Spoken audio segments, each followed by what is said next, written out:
رمضان میں اللہ کا شکر ہے کہ ایک بابرکت مہینہ ہے جو ہمیں میسر آیا.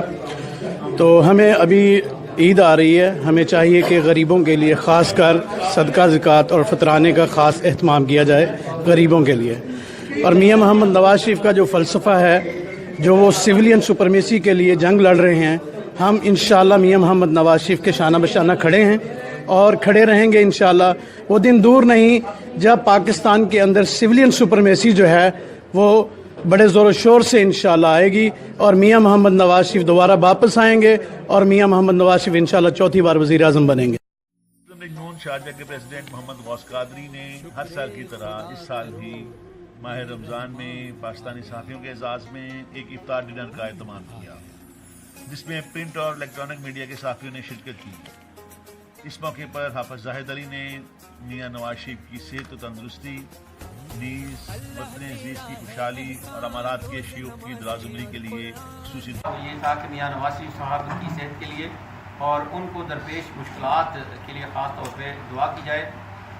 میاں محمد نواز شریف نے پاکستانی قوم کے لیے اور پاکستان کے لیے جو خدمات سر انجام دی ہیں وہ تمام دنیا جانتی ہے. پاکستان کو ناقابل تسخیر بنانے سے لے کے پاکستان کو ترقی یافتہ ملک بنانے تک ان کی خدمات ناقابل فراموش. تقریب میں جمیل اسحاق, آزاد علی تبسم, غلام مصطفیٰ مغل, چودھری بشیر شاہد,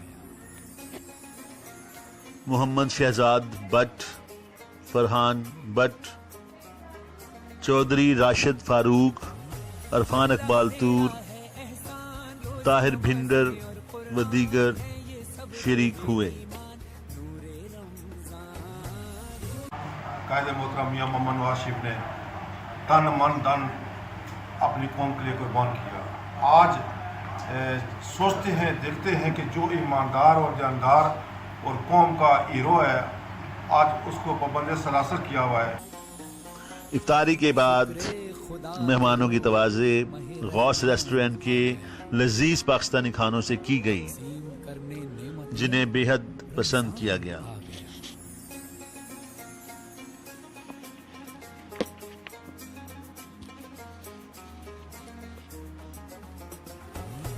اللہ تیرا ہے احسان روز نمازیں اور بسم اللہ الرحمن الرحیم.